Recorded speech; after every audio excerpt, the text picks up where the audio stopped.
Narito na ang mga pinakamalalaking balita sa One North Central Luzon ngayong Miyerkules. Malalakas na hangin at ulan naranasan sa ilang bahagi ng Hilagang Luzon dahil sa Bagyong Christine. Ilang tulay sa Isabela hindi na madaanan dahil sa pag-apaw ng ilog. Halos 400 individual inilikas. Pulis patay ng barili ng mga sospek sa pagnanakaw sa isang tindahan sa Nueva Ecija. At dagdag sa daily minimum wage sa Region 1, kailan kaya ipatutupad?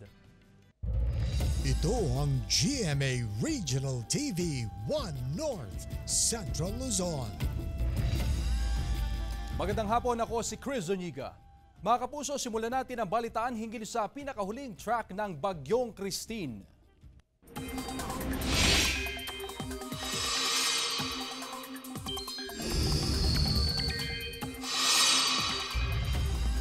Maraming ulan ang ibinuhos ng Bagyong Christine sa malaking bahagi ng bansa habang patuloy na lumalapit sa Northern Luzon. Nakataas ngayon ang signal number 2 at number 1 sa halos buong Luzon at Visayas. Sa latest forecast track ng bagyo, inaasahang magla-landfall o tatama ang Bagyong Christine sa Isabela ngayong gabi o bukas ng madaling araw. Saka nito tatawirin ang Northern Luzon bago tuluyang lumabas sa Ilocos Region patungo sa West Philippine Sea. Posibleng lumabas na yan sa Philippine Area of Responsibility sa darating na Biyernes. Sa datos naman ng Metro Weather, may tsansa ng ulan sa halos buong Northern at Central Luzon, pinakamalalakas sa Apayao, Ilocos Region, Cordillera, Isabela, Quirino at Aurora. May heavy to intense rains na inaasahan na posibleng magpabaha o magdulot ng landslide. Posible rin ang ulan sa iba pang bahagi ng bansa. Mabilis sa pagtaas ng antas ng tubig sa mga ilog sa Isabela, nararanasan ilang tulay, hindi na madaanan. Nakatutok live si Jasmine Gabriel Galban. Jasmine?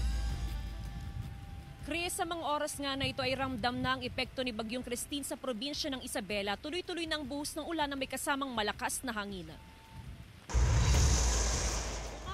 Ramdam na ang malakas na hangin at ulan sa malaking bahagi ng Isabela. Mabilis ang pagtaas ng antas ng tubig sa ilog sa probinsya. Hindi pa man tumatama sa kalupaan ng Bagyong Christine. Hindi na madaanan ng ilang tulay dahil sa pag-apaw ng tubig sa ilog. Isa lamang ang tulay na ito sa hindi na pwedeng madaanan sa ngayon sa probinsya ng Isabela. Inaasahan kasi na sa tuloy-tuloy na pagbuhos ng ulan ay may mga ilog pa na aapaw at maapektuhan pa ang ilan pang mga kalsada at tulay.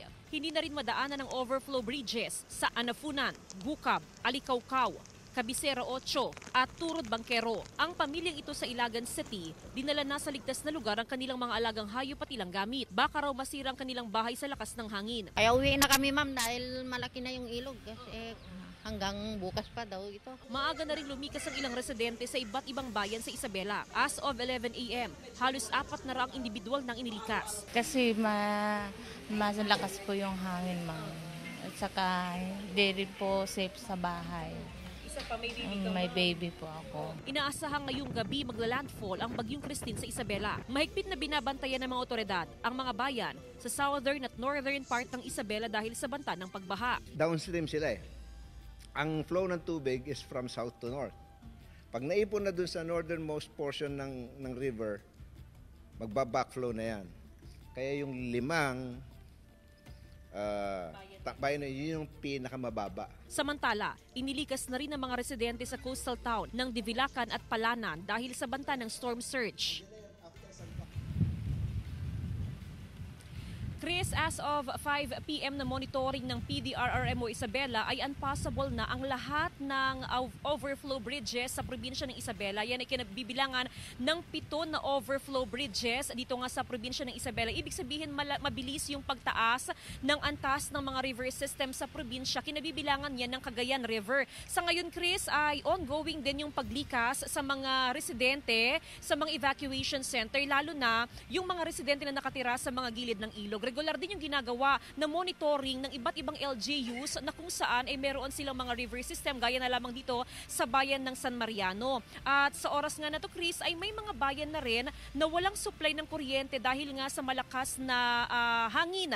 Naka-standby na rin ng mga rescue personnel sa mga strategic locations or positions, kabilang dyan yung mga low-lying areas. Actually, 5 bayan yan sa may southern part ng Isabela na kung saan yan yung tinuturing na mga low-lying na mga lugar. Ongoing din yung distribution naman ng mga relief packs, especially doon sa mga residente na nasa mga evacuation center. Ang panawagan, Chris, ng PDRRMO, ng provincial government, ng iba't ibang LGUs sa ating mga kapuso, especially ngayong gabi inaasahan yung paglandfall ni Bagyong Christine sa probinsya ng Isabela, ay magdoble ingat. Kung kinakailangan po na lumikas na, ay mas mainam na lumikas na dahil mas maganda pa rin na nasa evacuation center ang ating mga kapuso ngayong paparating ang Bagyong Christine. Chris? Maraming salamat at ingat kayo dyan. Jasmine Gabriel Galban. Malalakas na hangin at ulan nararanasan sa ilang bahagi ng Hilagang Luzon. May ulat si Glam Calicdan Dizon. Ramdam na ang epekto ng Bagyong Christine sa Santa Ana, Cagayan. Sa lakas ng ulan, halos zero visibility na ang ilang kalsada. Pahirapan ng mga motorista dahil sa madulas din ang kalsada. Nakararanas na ng pabugso-bugsong pag-ulan ang ilang lugar sa lalawigan ng Ilocos Norte. Malalakas na hangin at matataas na rin ang mga alon sa dagat. Gaya sa bayan ng Burgos na pinagbawalan na ang mga mangingisda na pumalaot sa dagat. Inilagay na lang nila sa pampang at ligtas na lugar ang kanilang mga bangka. Nakahanda naman ang lokal na pamahalaan na tumugon sa pangangailangan ng mga residente sa posibleng epekto ng Bagyong Christine. Nakaranas ng malalakas na ulan at hangin sa Banggi, Ilocos Norte, kaya pinag-iingat ang mga residente at pinayuhang maging alerto. Ang malalakas na hangin at ulan ay dulot pa rin ng Bagyong Christine. Sa Pagudpud, Ilocos Norte, pansamantalang isinara sa mga motorista ang ilang bahagi ng Pansyan Road dahil sa naranasang pagguho ng lupa. Agad na nagsagawa ng clearing operations ang DPWH. At sa lalawigan ng Abra, nakaalerto na ang PDRRMC dahil sa Bagyong Christine. Inabisuhan na ang lahat na maging handa sakaling tumama ang bagyo sa probinsya. Pinag-iingat ang mga naninirahan malapit sa ilog dahil sa posibleng pagtaas ng antas ng tubig sa Abra River. Inabisuhan din ang mga magsasaka na anihin na ang mga palay at mga gulay. Pinayuhan ding ilagay sa ligtas na lugar ang mga alagang hayop. Glam Calicdan Dizon, One North Central Luzon. Mga river system sa Pangasinan mahigpit na binabantayan ng PDRRMO dahil sa Bagyong Christine. Sundan sa ulat ni CJ Turida. Nagka-monitor ang Pangasinan Provincial Disaster Risk Reduction and Management Office sa mga river system dahil sa Bagyong Christine. Itinaas na rin sa red alert ang status ng PDRRMO. Mahigpit na binabantayan ng MDRRMO ang antas ng Marusay River dito sa Calasiao, Pangasinan. Nasa 2 feet ang normal level ng ilog, 8 feet naman ang critical level. As of 8 a.m. kanina, naitala ang 1 foot above normal level ang Marusay River. Inaasahan na tataas pa raw ang antas ng ilog dahil sa epekto ng Bagyong Christine. Kaya inihanda na ang kanilang aluminum boat at ang fiberglass boat. Kasado na rin ang iba't ibang gamit sa rescue operation, pati ang evacuation center. Manatili po tayong nakahanda at alerto po, huwag po tayong pakakampante. Paalala na lamang po sa mga magulang, lalong-lalo na po at wala pong pasok ang mga bata. Huwag po natin silang pahihintulutan na maglaro o maglangoy po sa ating ilog. 12 low-lying barangays ang binabantayan ng mga otoridad. Sa nakaraang habagat, umabot sa baywang ang lalim ng baha sa barangay. Ay, siyempre, alerto rin kami. Sanay na rin yung mga tao dito pag gaganyan. Meron kaming tanod na nag-iikot sa mga barangay namin para parating sa kanila ang mensahe na tumataas na yung tubig. Naranasan ang panakanakang ambon sa lugar ngayong araw. Pero may pit na nakabantay ang mga otoridad sa sitwasyon. Kasama si Henry Duminsil, CJ Torida, One North, Central Luzon. Samantala, ilang mangingisda sa Dagupan City pumalaot pa rin sa kabila ng malalakas na alon sa dagat. May ulat si Claire Lacanilaw Dungka. Nakataas ang gale warning sa baybayin ng Pangasinan kaya malalakas ang hampas ng alon at hangin na epekto ng Bagyong Christine. Pero nangahas pa rin na pumalaot ang ilang mangingisda sa Barangay Bunuan, Gasset, Dagupan City. Pero si Tatay Herman, hindi na niya pinilit pumalaot dahil sa taas ng mga alon. Sobrang kaba ko kasi anak ko kasi na nag-aalala ko pa anak ko sila. Ayaw kung may mangyaring masama sa kanila. May ilan pa rin pumasyal sa beach kahit may nararanasang sama ng panahon. Maigpit din na ipinagbabawal ng otoridad ang pagligo sa dagat. Parang namamasyal-pasyal lang pag kasi titingnan kung pag medyo malakas ang alon, pwede na lumipat ng ibang lugar. Sa mga susunod na araw, asahan pa rin ang moderate to heavy rainfall kaya pinapayuhan ang mga residente na mag-ingat sa banta ng pagbaha sa lalawigan. Lalo-lalo sa malalapit sa coastal. Siyempre, nandyan po yung tinatawag natin na storm surge. At maaari, huwag po munang pumunta sa karagatan natin dito sa Pangasinan para makaiwas po sa disgrasya. Samantala, tila sumasayaw ang mga puno ng nyug sa Lingayen Baywalk sa Pangasinan dahil sa lakas ng hanging nararanasan doon. Halos walang makita na namamasyal sa lugar. Matataas din ang alon sa baybayin kaya pinapayuhan ng publiko na huwag munang maligo sa dagat. Malakas din ang hampas ng mga alon sa dagat ng Binmali, Pangasinan. Sinasabayan ito ng malakas na hangin. Ang ilang mangingisda, dinala sa ligtas na lugar ang kanilang mga bangka. May umiiral na gale warning sa probinsya kaya bawal pumalaot ang mga mangingisda. Kasama si Daryl Peralta, Claire Lacanilao Dungka, One North Central Luzon. Ito ang GMA Regional TV 1 North Central Luzon.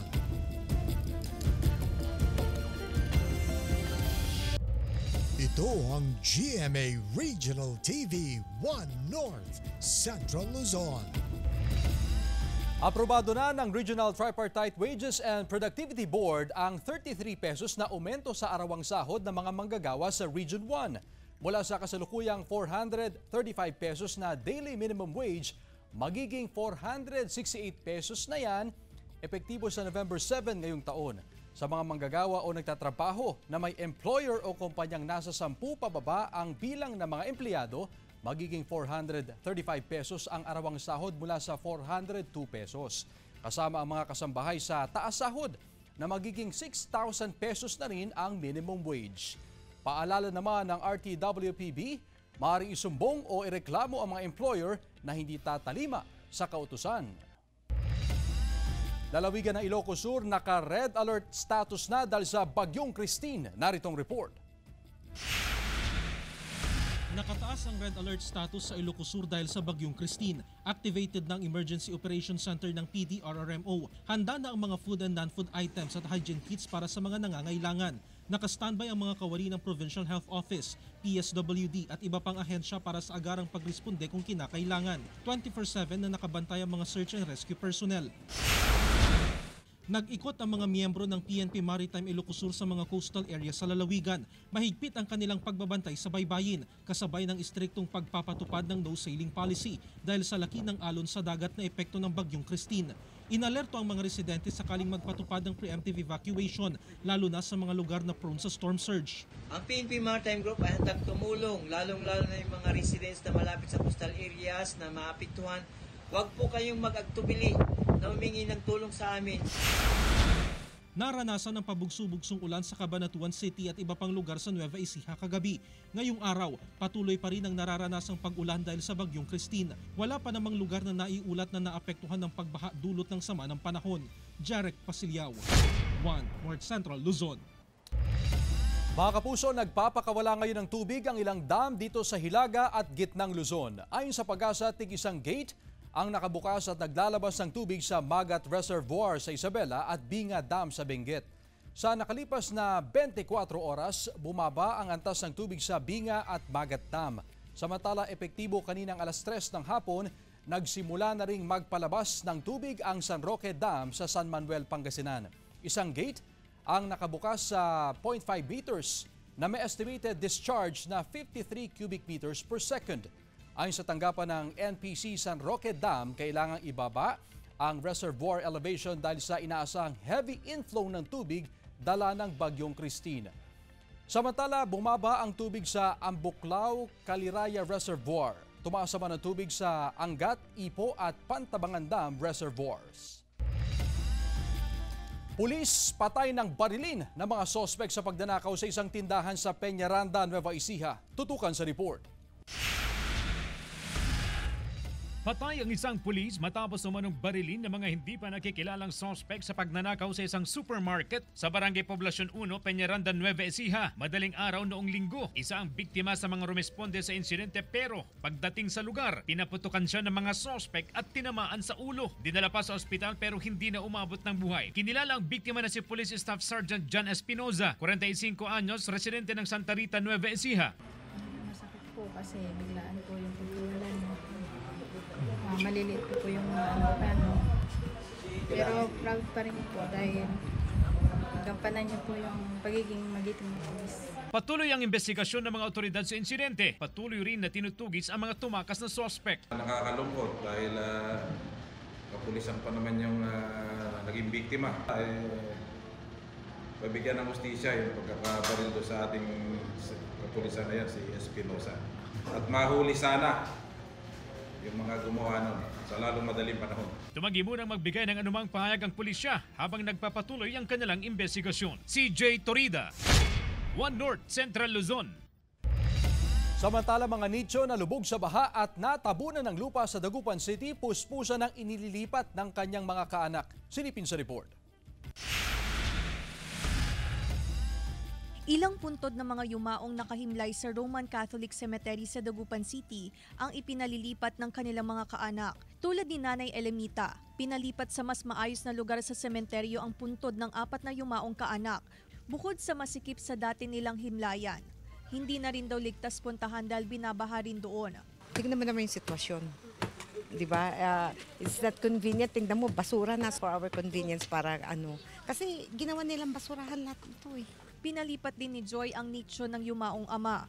Binabaha rin kasi ang dating himlayan ng kanyang namayapang mahal sa buhay. For convenience kasi dati po binabaha siya. Tapos yung daan talaga makipot. So ngayon since may design sa as for new relocation, nirelocate na lang namin sila para sa convenience na dalawin na lang. Tumutulong ang mga sepulturero sa paglilipat ng mga yumao sa bago at mas maayos na nicho. Luma, inaalis namin, nilalagay namin sa kwan para ma-claim ng mga may-ari. Ililipat sa ibang nicho yung may kwan. Saka yung mga bago dyan nila inalagay.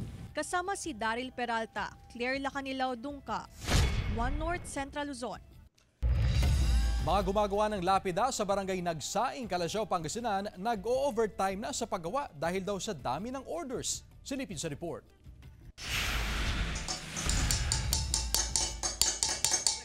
Alas 6 pa lang ng umaga, abala na sa paggawa ng lapida ang magkapatid na Johnson at Jeffrey Ignacio ng barangay Nagsaing, Calasiao, Pangasinan. Inaabot daw sila ng alas 3 ng madaling araw dahil sa dami ng mga nagpapagawa ng lapida ngayong undas. Tumaas ng 50% ang bilang ng mga nagpapagawa ng lapida ngayong Oktubre na tinaguriang peak season. Ang ginagawa namin itong October is sumabo ng 150 pieces na lapida. Pag sa normal naman, pag halimbawa hindi naman seasonal, 40, 20, ganun lang. Halos 3 dekada na raw nahanap buhay ng pamilya Ignacio ang paggawa ng lapida. Namana pa raw nila ito sa kanilang yumaong ama. Tinitignan ko si Papa kung paano niya gumawa. Sabi ko sa isip ko, siguro sa balang araw matutunan ko din to ako. Hindi raw madali ang paggawa ng lapida. Kung minsan inaabot sila ng hanggang 2 oras bago matapos ang isang lapida. Pero tiyaga lang daw dahil kumikita naman sila ng hindi bababa sa 40,000 pesos sa isang buwan. At tuwing undas, aabot pa sa mahigit 100,000 piso ang pwede nilang kitain. Nasa 1,500 hanggang 10,000 pesos ang presyo ng kada lapida. Depende sa klase ng marmol na gagamitin. 6 na magkakapatid ang pamilya Ignacio. Pareho ng yumao ang kanilang mga magulang. Pero patuloy pa rin nilang binubuhay ang pamana ng kanilang ama upang maitaguyod ang kanilang sariling pamilya. Kasama si Henry Duminsil, CJ Torida, One North, Central Luzon. Ito ang GMA Regional TV, One North, Central Luzon.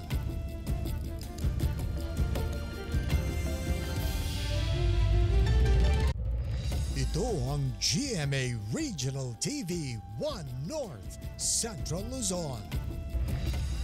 Nahulog sa damuhan sa gilid ng kalsada ang isang SUV sa bahagi ng Provincial Road sa Bangged Abra bago mag-alas 10 ngayong umaga, October 23. Sugatan ng dalaking driver nito. Sa investigasyon, pasilangang direksyon ng SUV nang mag-overtake sa isang garong.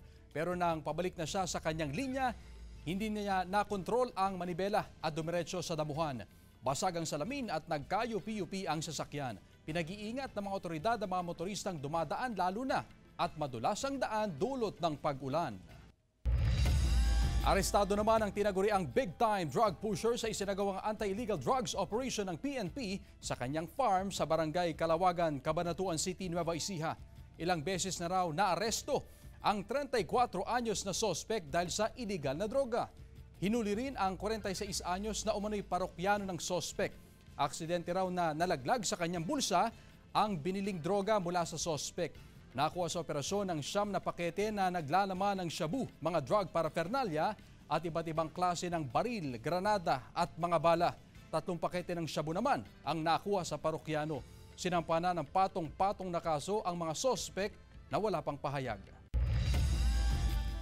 Rerouting plan ay patutupad para sa pagunita ng undas sa Mangaldan, Pangasinan, kasado na. Sundan sa report.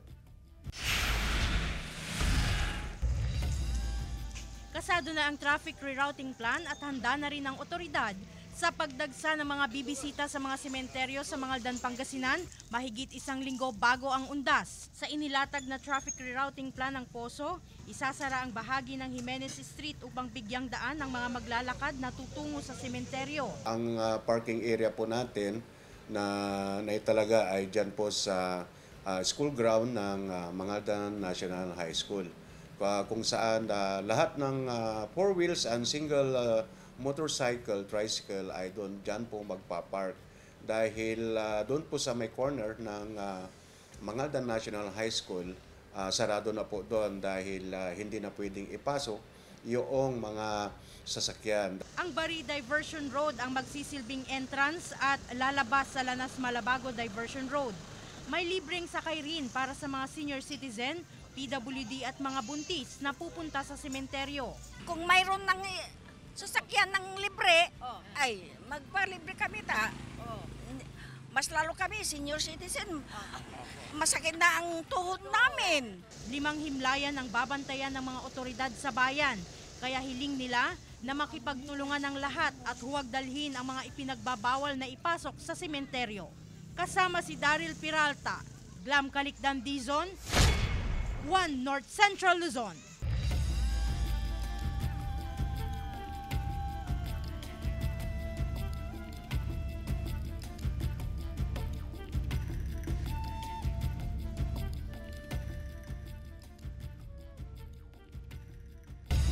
Sa iba pang balita, nalunod ang isang lalaki habang namimingwit sa Bislac River sa Bintar, Ilocos Norte. Sa investigasyon ng PNP, nagpaalam ang 43 anyos na biktima sa kanyang asawa na mamimingwit sa ilog noong Lunes pero hindi na siya nakauwi. Sa isinagawang search and retrieval operation, natagpuan ang katawan ng biktima kahapon, October 22, na nakalubog sa ilalim ng ilog. 500 metro ang layo mula sa Bislac River.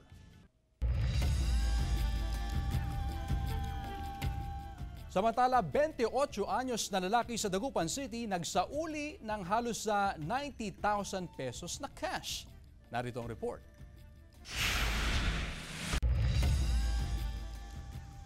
Emosyonal ang 50 anyos na si Ronald Ballesteros nang maibalik ang halos 90,000 pesos na halaga ng pera na ilang taon niyang inipon matapos niyang mahulog sa bahagi ng Barangay Pantal, Dagupan City.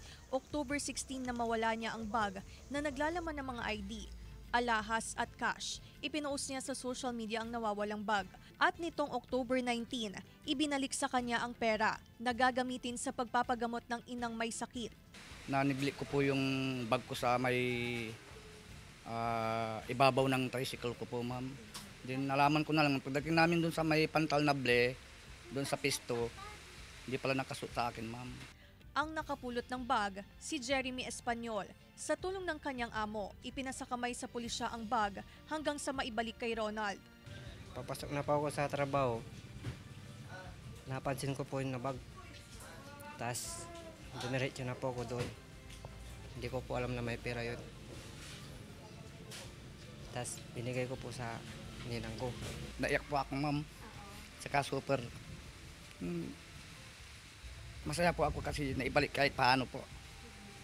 So proud din ako po doon sa may nakapulot. Kasama si Daryl Peralta, Claire Lacanilaw Dungka, One North Central Luzon. Mga kapuso, 63 days na lamang po, Pasko na. Samantala, mapapanood niyo po ang episode nito at iba pang pinakahuling lokal na balita sa official website ng GMA Regional TV, www.gmaregionaltv.com. Pwede rin kayong bumisita sa aming official YouTube channel, GMA Regional TV, at i-click ang subscribe button para sa pinaka-mainit na balita mula sa mga rehiyon.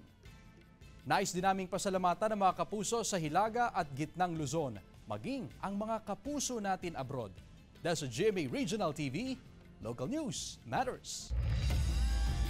At yan ang mga pinakamalaki at pinakahuling balita sa Hilaga at Gitnang Luzon. Maraming salamat sa pagsama sa amin pati na ang mga kapuso sa ibang bansa na tumutok sa mga balita sa rehiyon.